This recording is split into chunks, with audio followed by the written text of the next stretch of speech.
حاتم طائی کا واقعہ۔ السلام علیکم ورحمۃ اللہ وبرکاتہ۔ دوستو، پھر ایک نئی ویڈیو میں آپ کا استقبال کرتے ہیں۔ حاتم طائی کوئی افسانوی کہانی کا کردار نہیں بلکہ حقیقی تاریخی شخصیت ہے جو 6 صدی عیسوی میں یمن کے طے قبیلے کا سردار تھا۔ حاتم کا پورا نام حاتم بن عبداللہ بن سعد ابن اعظم الطائی تھا۔ حاتم کی ماں نہایت ہی دولت مند اور سخی خاتون تھی، جن کی وفات کے بعد حاتم کے بھائیوں نے اس کا مال روک لیا اور حاتم پر بے شمار ظلم ڈھائے۔ حاتم کو سخاوت وراثت میں ملی تھی، یہی وجہ تھی کہ وہ جوان ہو کر نہایت ہی سخی شخص ثابت ہوا۔ حاتم نے سخاوت میں اس قدر مبالغہ کیا کہ جب وہ بچپن میں دادا کے پاس رہا کرتا تھا، اس وقت وہ اپنا کھانا لے کر باہر نکل جاتا۔ اگر کوئی مل جاتا تو ساتھ مل کر کھاتا، ورنہ کھانا نہ کھاتا تھا۔ یوں حاتم پورے عرب میں مشہور ہوا اور اس کی سخاوت کے چرچے عام ہو گئے۔ کچھ لوگوں نے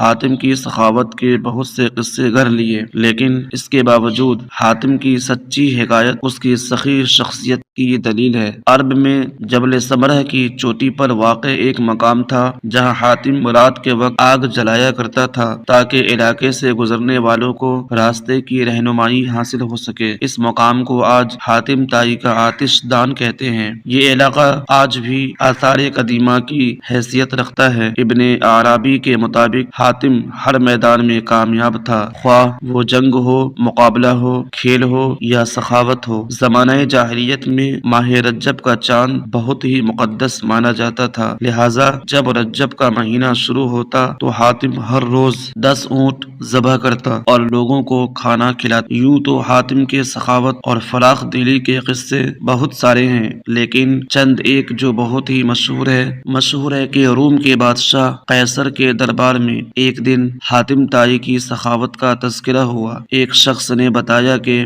حاتم کے پاس عمدہ نسل کے گھوڑے ہیں جو نہایت ہی خوبصورت ہیں۔ حاتم کی تعریف سن کر بادشاہ نے کہا، جب تک کسی آدمی کو آزمایا نہ جائے اس وقت تک اس کے بارے میں کوئی رائے قائم کرنا عقل کے خلاف ہے۔ بادشاہ نے کہا، جاؤ اور حاتم کی سخاوت کے بارے میں ہمیں معلومات فراہم کرو، اس سے کوئی ایسی چیز طلب کرو جو اس کی نظر میں سب سے زیادہ قیمتی ہے۔ درباری نے کہا کہ حاتم کے لیے سب سے زیادہ عزیز اور قیمتی اس کا تیز رفتار گھوڑا ہے، لہٰذا بادشاہ نے یہ حکم دیا کہ حاتم سے اس کا گھوڑا مانگو اور میرے پاس لے کر آؤ۔ لہٰذا وزیر کے درباری کئی منزلیں طے کرتے ہوئے رات کے وقت حاتم طائی کے گھر پہنچے۔ جب وہ وہاں پہنچے تو موسلا دھار بارش ہو رہی تھی۔ ایسے خراب موسم میں گھر سے نکلنا نہایت ہی مشکل تھا، لہٰذا مہمانوں کے کھانے کا انتظام کرنے کے لیے حاتم نے اپنے گھوڑے کو ہی ذبح کر دیا اور دسترخوان پر لذیذ بھنا ہوا گوشت پیش کیا۔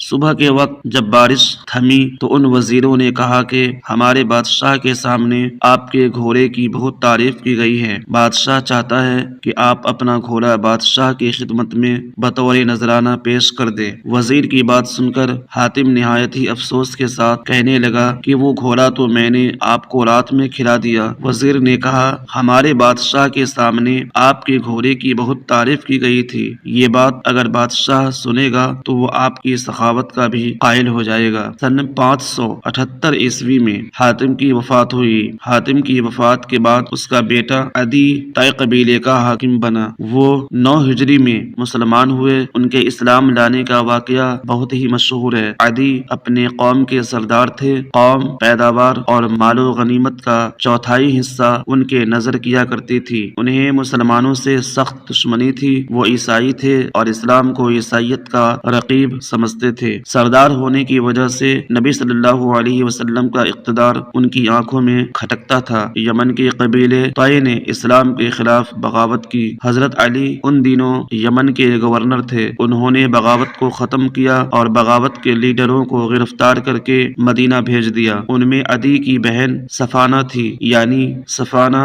بنت حاتم۔ وہ بھی نبی صلی اللہ علیہ وسلم کے سامنے پیش کی گئی۔ انہوں نے کہا، میں سخی حاتم طائی کی بیٹی ہوں۔ میرا باپ بھوکوں کو پیٹ بھرتا تھا اور غریبوں پر رحم کرتا تھا۔ اس پر نبی صلی اللہ علیہ وسلم نے فرمایا تیرے باپ میں مسلمانوں کی سی خوبیاں تھی، اگر تیرا باپ مسلمان ہوتا تو یقیناً ہم اس پر رحم کا معاملہ ہی فرماتے۔ اس لڑکی کو رہا کر دو کیونکہ اس کا باپ اعلیٰ اخلاق کا مالک تھا اور اللہ اعلیٰ اخلاق کو پسند فرماتا ہے، لہٰذا نبی صلی اللہ علیہ وسلم کے اس حسن سلوک سے متاثر ہو کر عدی اور ان کی بہن صفانہ نے بعد میں اسلام قبول کر لیا۔ حضرات محترم، امید ہے یہ ایک چھوٹا سا اور مشہور واقعہ آپ کو پسند آیا ہوگا۔ اگر پسند آیا ہے تو ہمارے اس ویڈیو کو لائک کر دیں، اور ہاں، چینل پر پہلی بار آئے ہیں تو ہمارے اس چینل کو سبسکرائب کر لیں، اور جنہوں نے پہلے سے سبسکرائب کر رکھا ہے ان کا دل سے شکر ادا کرتے ہیں۔ انشاءاللہ بہت جلد اگلی ویڈیو میں آپ سے ملاقات ہوگی، جب تک کے لیے اللہ حافظ۔